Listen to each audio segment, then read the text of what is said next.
కొండా సురేఖ సుస్మిత తీరుపై కాంగ్రెస్ నేతలు భగ్గుమంటున్నారు. సీఎల్పీలో కాంగ్రెస్ నేతలు సమావేశమయ్యారు. ఈ సమావేశానికి 16 మంది ఎమ్మెల్యేలు, 2 ఎమ్మెల్సీలు హాజరయ్యారు. కొండా సురేఖ రాజీనామాకు డిమాండ్ చేశారు నేతలు. కొండా సుస్మిత ఆరోపణలపై విరుచుకుపడ్డారు. సుస్మిత కామెంట్స్ తో తనకు సంబంధం లేదని కొండా సురేఖ చెప్పడంపై ఆగ్రహం వ్యక్తం చేశారు. పార్టీ క్రమశిక్షణ ఉల్లంఘించే వారిపై చర్యలు తీసుకోవాలని డిమాండ్ చేశారు. పార్టీని బలహీనపరిచే కుట్ర జరుగుతోందని ఆరోపించిన కాంగ్రెస్ నేతలు రాజీనామా చేసి వెళ్లిపో అంటూ గట్టిగానే కౌంటర్ ఇచ్చారు.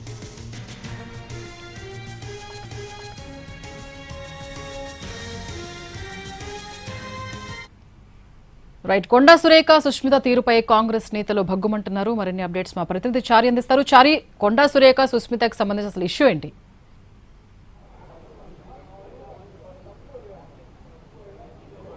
రైట్, మొత్తానికి కాంగ్రెస్ పార్టీకి సంబంధించినటువంటి 16 మంది ఎమ్మెల్యేలు, 2 ఎమ్మెల్సీలు కొద్దిసేపటి క్రితమే సీఎల్పీలో మీడియా సమావేశాన్ని ఏర్పాటు చేశారు. వరుసగా కాంగ్రెస్ పార్టీలో జరుగుతున్నటువంటి పరిణామాలకు సంబంధించినటువంటి అంశాలన్నిటి మీద కూడా వాళ్ళు స్పందించారు. ప్రధానంగా కొండా సురేఖ ఎపిసోడ్కు సంబంధించినటువంటి వ్యవహారాన్ని ప్రధానంగా టార్గెట్ చేస్తూ ఈ సమావేశం జరిగింది. ప్రధానంగా కొండా సురేఖ కూతురు చేసినటువంటి ప్రభుత్వాన్ని, అలాగే సీఎం రేవంత్ రెడ్డి కుటుంబాన్ని టార్గెట్ చేస్తూ చేసినటువంటి వ్యాఖ్యలకు సంబంధించినటువంటి అంశాన్ని పార్టీకి సంబంధించినటువంటి ఎమ్మెల్యేలంతా కూడా ఖండించాలనేటువంటి అభిప్రాయం. అలాగే ఈ ఎపిసోడ్ కు సంబంధించి క్రమశిక్షణ కమిటీ ఒక నోటీసు కొండా సురేఖ మంత్రిగా ఉన్నటువంటి కొండా సురేఖకి ఇవ్వటము, ఇచ్చినటువంటి లేఖకి కూడా సురేఖ రిప్లై ఇచ్చారు.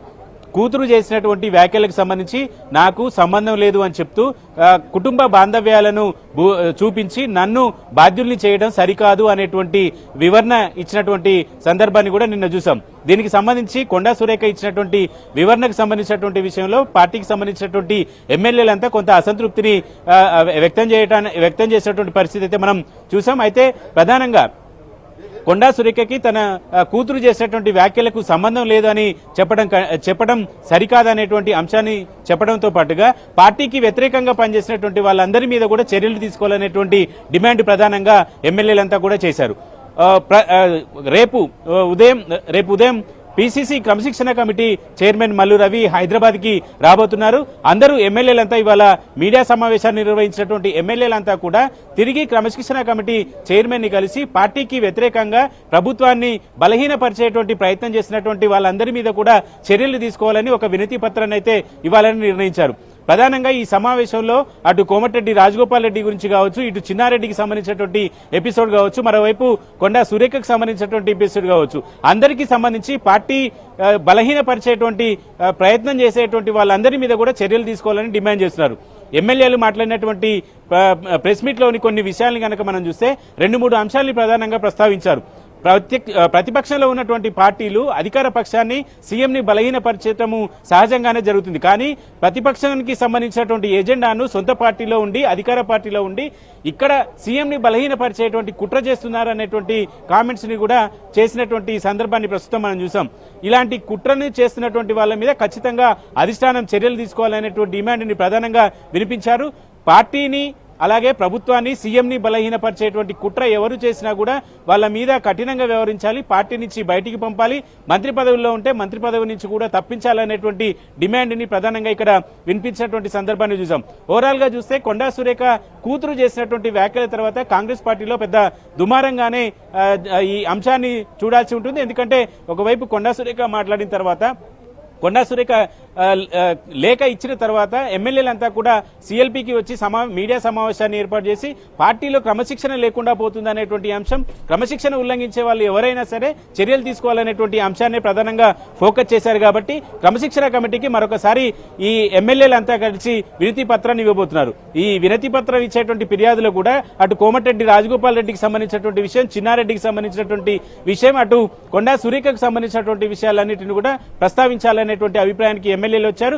పార్టీ హైకమాండ్ ఎట్లా వ్యవహరిస్తుంది అనేటువంటిది అంశం ఇప్పుడు కీలకంగా మారింది. ఎందుకంటే గడిచిన 2 రోజులుగా చూస్తున్నటువంటి పరిణామాలన్నింటిని చూస్తే గాంధీ భవన్ వేదికగా కొండా సురేఖకు వ్యతిరేకంగా మీడియా సమావేశాలు ఏర్పాటు చేయడం, ఈ రోజు సీఎల్పీ మీడియా సమావేశ హాల్లోనే మంత్రికి, అలాగే పార్టీలో క్రమశిక్షణను ఉల్లంఘిస్తున్నారు అని చెప్తున్నటువంటి ఎమ్మెల్యేలకు వ్యతిరేకంగా మీడియా సమావేశాన్ని ఏర్పాటు చేయడం అంటే ఖచ్చితంగా వీళ్ళందరి మీద కూడా చర్యలు తీసుకోవాలనేటువంటి ఒత్తిడి అయితే పెంచేటువంటి ప్రయత్నం చేస్తారు. ముఖ్యంగా వరుసగా కొండా సురేఖ కూతురు చేసినటువంటి వ్యాఖ్యలు సీఎం కుటుంబాన్ని సీఎంని టార్గెట్ చేసినటువంటి అంశాలన్నింటినీ కూడా సీరియస్ గా తీసుకోవాలనేటువంటి ఒత్తిడి మాత్రం ఎమ్మెల్యేలు పెంచుతున్నటువంటి పరిస్థితి అయితే కనబడుతుంది. టోటల్ ఎపిసోడ్ లో గతంలో జరిగినటువంటి ఈ ఎపిసోడ్ లో కూడా కొండా సురేఖకి పీసీసీ చీఫ్ సపోర్ట్ గా నిలిచారు. గతంలో జరిగినటువంటి పరిణామాలకి ఆ తర్వాత డిప్యూటీ సీఎం నుంచి సీఎం వరకు తీసుకువెళ్లి క్షమాపణలు చెప్పించి ఆ తర్వాత ఇన్ఛార్జిని జరిగినటువంటి ఎపిసోడ్ అన్నిటి మీద కూడా ఇన్ఛార్జిని కలిసిన తర్వాత క్షమాపణ బహిరంగంగా చెప్పినటువంటి సందర్భాన్ని చూసాం. కానీ ఇదే విషయాన్ని మళ్ళీ రిపీట్ అవుతున్నటువంటి నేపథ్యంలో ఇక ఉపేక్షించొద్దు అనేటువంటి అభిప్రాయంతో వరంగల్ జిల్లాకు సంబంధించినటువంటి ఎమ్మెల్యేలు అంతా ఉన్నారు. నిన్న వాళ్ళు ఎమ్మెల్యేలు అంతా సమావేశాన్ని ఏర్పాటు చేసుకున్నారు. ఈ రోజు వరంగల్ జిల్లాతో పాటు నల్గొండ జిల్లా అలాగే సీఎం రేవంత్ రెడ్డికి సన్నిహితంగా ఉండేటువంటి పాలమూరు జిల్లాకు సంబంధించినటువంటి ఎమ్మెల్యేలంతా కూడా ఇవాళ మీడియా సమావేశాన్ని ఏర్పాటు చేసి ఇదే డిమాండ్ ని వినిపించినటువంటి నేపథ్యంలో హైకమాండ్ ఏదో ఒక యాక్షన్ తీసుకునేటువంటి అవకాశం అయితే కనపడుతుంది. ఈ ఎపిసోడ్ లో పీసీసీ చీఫ్ మహేష్ గౌడ్ కూడా కొంత సీరియస్ గానే ఉన్నారు. ఈ షోకాజ్ నోటీసులకు సంబంధించినటువంటి విషయంలో కూడా పీసీసీ చీఫ్ మహేష్ గౌడే చొరవ తీసుకుని క్రమశిక్షణ కమిటీకి ఆదేశాలు జారీ చేయడం లేక నోటీసులు ఇప్పించడం ఆ తర్వాత జరుగుతున్నటువంటి పరిణామాలన్నింటినీ కూడా పీసీసీ ప్రతిక్షణం పరిశీలిస్తున్నటువంటి పరిస్థితి అయితే కనబడుతుంది. అధిష్టానానికి ఇన్ఛార్జికి కూడా ఈ విషయాలన్నింటినీ ఎప్పటికప్పుడు పీసీసీ చేరవేస్తున్నారు.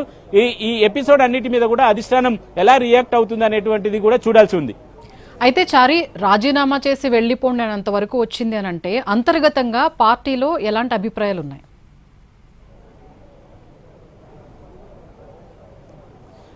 అంటే రెండు విషయాల్ని ఎమ్మెల్యేలు ప్రధానంగా ప్రస్తావిస్తూ వచ్చారు. ఒకటి, ప్రతిపక్షం సహజంగానే పార్టీని సీఎం కుర్చీలో ఉన్నటువంటి ఎవరినైనా కూడా బలహీనపరిచేటువంటి ప్రయత్నం చేస్తే ఆ రాజకీయంగా తనకు కలిసి వస్తుంది అనేటువంటి ప్రయత్నాలు ప్రతిపక్షాలు సహజంగానే చేస్తుంటాయి. కానీ కేబినెట్ లో ఉన్నటువంటి ఒక మంత్రి కుటుంబ సభ్యురాలు ఇలాంటి ఆరోపణలు చేయటము పార్టీని నష్టపరిచేటువంటి ప్రయత్నం చేస్తున్నారంటే పార్టీని బలహీనపరిచేటువంటి కుట్ర జరుగుతుంది అనేటువంటి అభిప్రాయంతో ఎమ్మెల్యేలు ఉన్నారు. కుట్రకు ఒక్కసారి స్లిప్ అయి మాట్లాడితేనో లేదంటే ఉద్దేశపూర్వకంగా మాట్లాడినా దాన్ని దిద్దుకునే చర్యలు దిద్దుబాటు చర్యలు కూడా చేసేటువంటి వెసులుబాటు ఉంది. కానీ వరుసగా ఇదే పనిగా రేవంత్ రెడ్డిని అలాగే రేవంత్ రెడ్డి కుటుంబాన్ని పార్టీని పార్టీ నాయకత్వాన్ని కూడా ధిక్కరించే తరహాలో మాట్లాడుతున్నటువంటి ఈ నేపథ్యంలో ఖచ్చితంగా ఇందులో కుట్ర దాగి ఉందనేటువంటి అభిప్రాయానికి ఎమ్మెల్యేలు వచ్చారు. కాబట్టి ఖచ్చితంగా ఈ పార్టీ నియమావళిని కావచ్చు క్రమశిక్షణను ఉల్లంఘించేటువంటి అందరి మీద కూడా చర్యలు తీసుకోవాలనేటువంటి డిమాండ్ ని ముందు పెట్టి కొండా సురేఖ ఎపిసోడ్ ని కొండా సురేఖ మీద ఖచ్చితంగా యాక్షన్ తీసుకోవాలనేటువంటి ప్రెషర్ అయితే ఈ ఎమ్మెల్యేల మీడియా సమావేశం ద్వారా పెంచాలనేటువంటి ఆలోచనతో ఉన్నటువంటి పరిస్థితి అయితే కనబడుతుంది. అయితే చారి మరోపక్క చూస్తే కొండా సురేఖ నా కూతురు అన్న దాంతో నాకేం సంబంధం అని అంటున్నారు. సో కొండా సురేఖ సన్నిహిత వర్గం ఉద్దేశం అంటే వాళ్ళు ఎలాంటి అభిప్రాయాలు వ్యక్తం చేస్తున్నారు? అంటే టెక్నికల్ గా కొండా సురేఖ కూతురు చేసినటువంటి వ్యాఖ్యలకు సంబంధించి కొండా సురేఖ కూతురు సీఎంని ప్రభుత్వాన్ని తిట్టినటువంటి ఈ క్రమంలో ఆమెకు నోటీసులు ఇవ్వడానికి కానీ యాక్షన్ తీసుకోవడానికి కానీ పార్టీ దగ్గర ఎలాంటి రైట్ లేదు. ఎందుకంటే తను పార్టీలో మెంబర్ కాదు, పార్టీలో ఏ పదవి కూడా లేరు కాబట్టి యాక్షన్ తీసుకోలేరు. కాబట్టి దానికి సంబంధించి కొండా సురేఖ కూతురు కాబట్టి అంత ప్రాధాన్యత వచ్చింది, అందుకు మాట్లాడారు కాబట్టి అంత ప్రాధాన్యత వచ్చింది. కాబట్టి కొండా సురేఖ నుంచి వివరణ తీసుకోవాలనేటువంటి ఆలోచన పార్టీ చేసింది. ఆ క్రమంలోనే కొండా సురేఖకి నోటీసులు ఇచ్చింది క్రమశిక్షణ కమిటీ. కొండా సురేఖ కూడా తను లాజిక్ గా ఇచ్చినటువంటి రిప్లైనే తను కూతురు చేసినటువంటి వ్యాఖ్యలకి తల్లిగా నాకేం బాధ్యత ఉంది అనేటువంటి అంశాన్ని ఆమె వ్యక్తిగత అభిప్రాయంగా చెప్తూ వచ్చినప్పటికీ కూడా పార్టీ నాయకత్వము పార్టీ ఈరోజు ఎమ్మెల్యేలు మీడియా సమావేశం నిర్వహించినటువంటి ఎమ్మెల్యేలంతా కూడా కూతురు ఒక సందర్భంలో కూతురు అయినప్పుడు మరొక సందర్భాన్ని మాత్రం తనకు సంబంధం లేదనేటువంటి అంశాన్ని ఎలా చెప్తారు అనేటువంటి అంశాన్ని చెప్పడంతో పాటు మరొక మౌలికమైనటువంటి ప్రశ్నని లేవనెత్తుతున్నారు. కూతురు చేసినటువంటి వ్యాఖ్యలకు కొండా సురేఖకి నిజంగానే సంబంధం లేదు అనుకుంటే కొండా సురేఖ కనీసం కూతురు చేసినటువంటి వ్యాఖ్యలు ప్రభుత్వం మీద కావచ్చు పార్టీ మీద చేసినటువంటి వ్యాఖ్యలకు సంబంధించి కనీసం ఖండించాలి కదా అనేటువంటి అంశాన్ని లేవనెత్తడంతో పాటు మీరు పార్టీకి సీఎంని చేసినటువంటి వ్యాఖ్యల మీద ఖండించలేదు కాబట్టి దానికి ఆమె చేసినటువంటి వ్యాఖ్యలకు మీకు సంబంధం ఉంది అనేటువంటి అంశాన్ని ఎమ్మెల్యేలంతా కూడా లేవనెత్తేటువంటి ప్రయత్నం చేశారు. కాబట్టి ఈ విషయాన్ని ప్రధానంగా ఫోకస్ చేసేటువంటి ప్రయత్నంలో ఎమ్మెల్యేలు ఉన్నారు. పార్టీ కూడా జరుగుతున్నటువంటి ఎపిసోడ్లో గతంలోనే చేసినటువంటి వ్యాఖ్యలకు సంబంధించి అప్పుడు కూడా కొండా సురేఖ మాట్లాడలేదు. కొండా సురేఖ కూతురు మాట్లాడినటువంటి సందర్భంలో కూడా పార్టీకి కొంత ఇబ్బంది జరిగింది, డ్యామేజ్ జరిగినటువంటి నేపథ్యం. అప్పుడు కూడా తన కూతుర్ని ఏఐసిసి రాష్ట్ర వ్యవహారాల ఇన్ఛార్జి దగ్గరికి తీసుకువెళ్లి జరిగినటువంటి ఎపిసోడ్ లో మిస్టేక్ జరిగిందనేటువంటి విషయాన్ని కూడా వివరణ కూడా ఇప్పించారు. కాబట్టి అదే కూతురుతో మళ్ళీ ఇప్పుడు ఇష్యూ మళ్ళీ తెర మీదకి వచ్చినటువంటి ఈ నేపథ్యంలో మళ్ళీ కొండా సురేఖని బాధ్యుడిగా చూపిస్తూ